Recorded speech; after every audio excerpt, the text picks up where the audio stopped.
$8 plus $1 delivery fee per order. You can now enjoy Big John's Barbecue for lunch delivered right to you, or stop by their location on South Jefferson Street. Call your lunch delivery orders in advance to 270-963-3785. Big John's Barbecue, Princeton.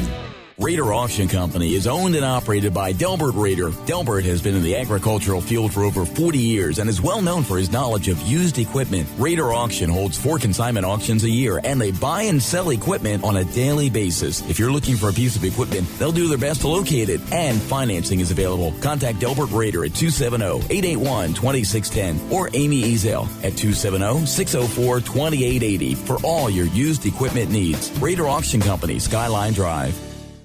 All right, we are in Coffee Talk right now. It's beautiful outside, sunshiny, about 70, and we have got Ashley White from the Caldwell County Extension Office with us this morning. Good morning, Ashley. Good morning. Thanks so much for coming in. I appreciate it. Thanks for having me. Yes, you guys are always so good about coming in and letting us know what's going on at the Extension Office. We appreciate the time. Yeah. So, all right, talk to me about events. Okay. We have actually just heard the promo for it on the radio, but we are having the diabetes education program starting tomorrow. And that's a partnership between Health First Community Health Center, the Pennyroyal District Health Department, and the Extension Office. The diabetes educator from both Health First and the Health Department will be teaching the programs, and then I will be providing a recipe for participants to try. So we're really excited to offer these programs. They will be on Thursdays. Like I said, they're beginning tomorrow at 2 o'clock. They'll last from 2 to 4. And it's all about learning to take care of your diabetes. If you have diabetes or pre-diabetes, it's very important that you learn how to take care of yourself, and these are free classes designed to help you learn the information that you need to know. Was there a pre-registration deadline or? If you can call ahead, that'd be great. We'll have some extra supplies available. So if it slips your mind and you want to show up tomorrow at 2, we will make it work. But if you know you want to come, if you don't mind to give Health First a call at 365-9455, then we'll know to have supplies ready for you. And you said you're going to provide a recipe that's going to be like specifically for is diabetes friendly, or yes, just for anybody? It'll be diabetes friendly. Yes. Okay. All right. What have you got? You have it planned yet, or? I have a couple in mind. I actually pulled some different recipes, and that I've got. I don't know if this is the one I'll do tomorrow, but I know I've got an apple slaw one that looks really tasty. That's the plus. I'm trying to find ones that someone will eat. Sure. So that apple one looks slaw, really good. So would that have cabbage and apples in it? It's got cabbage in it. It's got apples. It's sweeter. So it looks really good. We have a similar recipe, a Kentucky Proud recipe that we've done. It's not called apple slaw, but it's a similar recipe. And then I've looked at a fish recipe, and that'll probably be one that I demo, because there's one class that I'll do a food demonstration. And I've looked at a couple of different desserts, so that's good news. You don't have to just give up dessert completely. And I think that is a common thought that, oh, well, now I have to just give up. I have to give up all carbs, and that's not exactly how it is. But the diabetes educators will go through that process and help people really understand the process of carbohydrate counting and how to look at the food labels and determine which foods you can have and which ones you kind of want to stay away from. Sure, yeah. So I'm excited about this partnership. That is a common misconception, I suppose, that with diabetes, that, you know, oh, I can never have sugar again. But, right, yeah. right. And it's just about managing it. Mm-hmm. Rather than we will get more information about at the class, correct? Yes, and they start tomorrow at 2 o'clock, and they will be held at the Extension office. Okay, yeah, I was just going to ask that, but you have to call. You call Health First. You call Health First to register if you have any questions, but the class is actually going to be at the Extension office. Yes. which is US Highway 62 West. That's right. Okay, all right. That's right. And then also this week, Friday, we have Laugh and Learn. We haven't had a Laugh and Learn in a couple of months, so we're really excited to offer this. We're going to do a springtime theme. We're going to do a day in the garden. And so we're having a gardening theme. We'll learn all about colors. We've got a flower matching activity. We're actually going to plant a tomato, and then you get to take that home, and you can watch it grow, and it'll be so exciting. We'll work on gross motor skills with garden yoga. It's always a fun time to do some yoga activities. We'll work on language skills with an alphabet garden. For an art project, we'll do tissue paper flowers. And to build fine motor skills, we'll have a worm dig. Okay. Wear clothes to play in. Okay. We're not going to have actual dirt. We'll have, it's more of a sensory activity rather than, I'm not going to go dig dirt and then let your children dig in the dirt. But Okay. do you want to wear clothes that you can play in? Because it's a playtime activity. And all the activities are designed for ages 5 and under. I do ask that children are accompanied by an adult. And the goal is really to build kindergarten readiness skills. The kids are playing, they're having a good time, but they're also learning. And so then if they're not going to be playing in the dirt, for a minute you had me thinking we were going outside. You're talking about gardening. We're going to do everything inside. Okay. Now, with the planting a tomato, there will be potting soil involved. So there will be a little bit of dirt per se, but not to where you're going to dig for worms in the dirt. As that title might be a little misleading.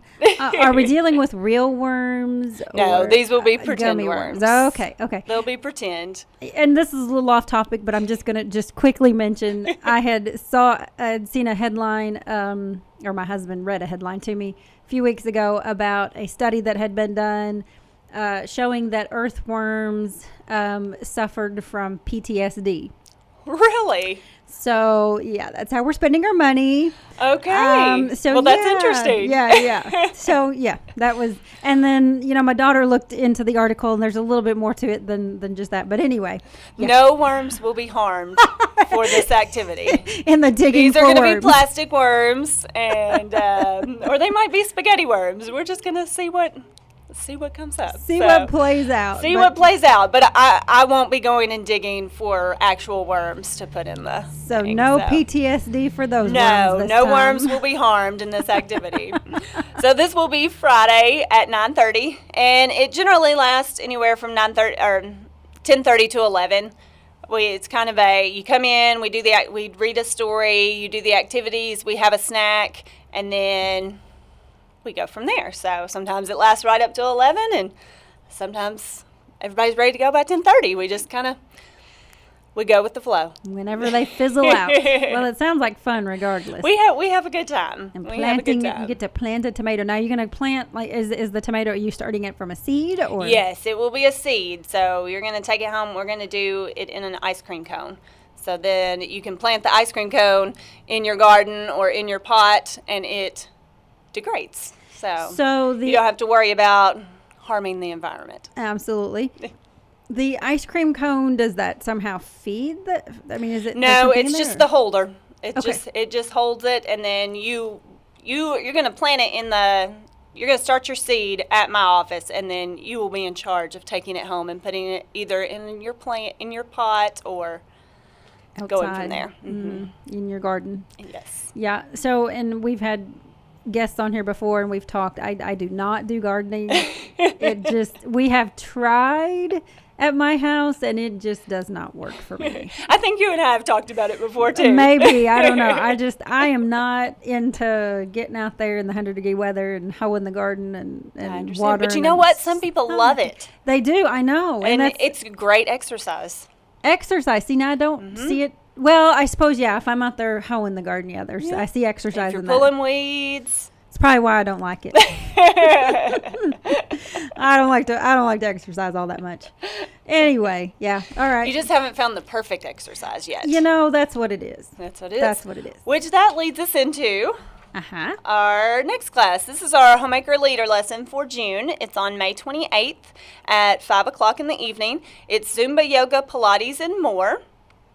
It is open to the public. If you're interested in learning about any of these group fitness classes, this would be your opportunity. Now, I will tell you that we're not going to necessarily be doing all of these exercises. This is not a fitness class, but you will be learning about these different activities, and you then can decide if those are right for you, and then you look into the options that we have available in town, and you can go from there. But physical activity is very important, and like you just said, you don't like to exercise. Well, that's because you haven't found the activity that you enjoy doing. And a lot of people think, oh, well, I've got to go to the gym, and I've got to go spend hours at the gym, or I've got to run. Me, I'm not a runner. I'm a walker. I love to walk, and I love to walk quickly. But as soon as, and I think it's a mind thing for me personally, but as soon as I say, ooh, I've got to run from here to the stop sign, I suddenly can't breathe. I just can't breathe. I'm going to run from here to the stop sign. Nope, can't breathe. Sorry, can't do it. But I can walk quickly to get there. So you've got to find the thing that you enjoy. And so this is really just an overview of several different group fitness activities that are fairly popular these days. And so you said you're not actually going to do, so there's no demonstration? There will be a demonstration or a video. Okay, I see. I'm going to demonstrate. I'm teaching this lesson. This is my homemaker lesson for the year, and I will be teaching the lesson, and I do have some demos ready. There are some that will be videoed. See, I read this. I was looking at this morning, and I saw your name on there. I was like, oh, she's going to be doing some Zumba. At one point in my life, I was certified to teach Zumba. I no longer hold that particular certification, but Gotcha. I do know about it. So, okay. And I'm not certified in yoga or Pilates or any of those kinds of things. This is just research that I have done to pull to what it is specifically. And then, yes, there will be some demos, and we'll go from there. But don't come thinking that we're going to work out. Yeah, don't come dressed to work out. Cause you can come dressed to work out, just you might be a little disappointed because it's not a workout class. But if you choose to do a Zumba move with me, that would be okay. Now, so when we're talking about exercise, no, I don't like it because I don't like to have to. And once I get into it, I'm good, And I do I do enjoy running once I get into it, and it's done when it's done. I love it when it's done. But a lot of people tell me that horseback riding is not exercise, and I will say to them, why then? After you get off the horse from an hour ride, are you having trouble walking? You've used your muscles. Right. You've used some muscles. Now, I can ride for 13 hours and not even be phased, but I'm used to using those muscles. And that's the problem with exercise for me. Right. Is your body gets used to it, and then suddenly you've got to up it. Right. Well, and I wonder if maybe it's not necessarily an aerobic exercise, but it could very well be strength. Right. Because you're building those muscles. Absolutely. Anyway, that's just my way of saying I'm going to ride my horse for my exercise. The recommended guidelines are 150 minutes of moderate physical or moderate aerobic physical activity per week, and then 2 days of strength, and then daily or at least 3 days a week of flexibility exercises. Now, what are flexibility exercises? Flexibility would be stretching, any type of stretching. How much did you say we're supposed to do that? You're supposed to stretch every day or at least 3 times. Okay. 3 times a week. Now, and that's not just brief stretches. I'm not saying you have to do yoga every single day. Yoga is a great stretching exercise, and we're not talking necessarily an hour of stretching every day, but basic stretching exercises to keep your body limber and just so that you can have that basic range of motion. We're supposed to do that every day or at least 3 days a week. So we're supposed to be able to touch our toes daily. Is that what you're saying? Reach for them. Reach for them. Reach for your toes. Do not reach for the sky. Reach for your toes. Reach for the Ashley sky, says. too. Reach for the sky and then reach for your toes. Do it slowly, though. Don't make yourself dizzy. Yeah. Yeah. Come up slow. I will say this, though. If you have not been active, before you start any type of physical activity program, it would be a good idea to consult your physician. Before you jump head on in, start slowly, start where you're at. Don't just jump into, I said 150 minutes a week. That can be broken down. And we will actually discuss a lot of that at this program too. We'll discuss the physical activity guidelines and what it means to be active and what it means to have moderate activity versus vigorous. And then, but we do talk about starting slowly. Start where you are. Don't jump in and try to do an hour of a cardio class if you haven't been active. Right. Okay. And just to clarify, I don't sit on the couch all day. I do I do activity. I do go to the gym. I do work out, and but I lack on the cardio. I've been walking, and running, but not where I need to be. But that's gonna fix. I've got my schedule is really overwhelming right now. I've got like 60 hours a week, so it's just really hard to fit other things in. But that's all fixing to change, and things are gonna even out, and I'm gonna get back into more physical activity. So it's hard to find that balance. That's the problem. It is. It really is. And that's whether you work 40 hours or 10 hours. It's hard to because even when I worked just literally 2 days a week, the other days were filled with something else. Sure, we have such busy lifestyles. It is hard to fit in that physical activity, especially if it's something that you feel like, oh, I have to do this. Mm-hmm. If it's something that you're looking forward to, it seems to be a little easier to fit that into the schedule. That's true. You're right about that. All right, Ashley, what else you got for us from the Extension office? That's what I have for now. Coming up in June, we'll have another, it won't be Laugh and Learn, but we're going to do something that I've been doing at the library for youth. It is called Stories, Songs, and Stretches, and it's a yoga-inspired story time. So more information will be coming about that. We'll do 4 weeks of it in June at the Extension office. That will also be continuing to go to Story Hour once a month. That is for preschool at the library. And then the one at the office will be, I'm going to do my best to make it multi-age friendly. So we read a story and it incorporates yoga poses into the story, and then we do other activities along with it to get kiddos moving. So I'm going to work on so that it's not just for preschool age, that it would also be appealing to older siblings. Good, so you can come as a family rather than, well, we have to leave this child at home because they're not in preschool. Right. Nope, that's not going to be the case. You're going to be able to bring the family. Everybody. Mm-hmm. Awesome. Okay. So I think that'll be a fun summertime activity for the month of June. Absolutely. So be looking for more information on that. All right, Ashley, I appreciate your time this morning. Thank you for having me. Ashley White, Caldwell County Extension Office. Give her a call, 270-365-2787 if you need some information on any of those programs coming up. We'll be right back with, it's Wednesday. It's Wednesday, so we are going to talk to our weather guy. We'll be right back. I was driving in my car and I smelled a number 5 with fries.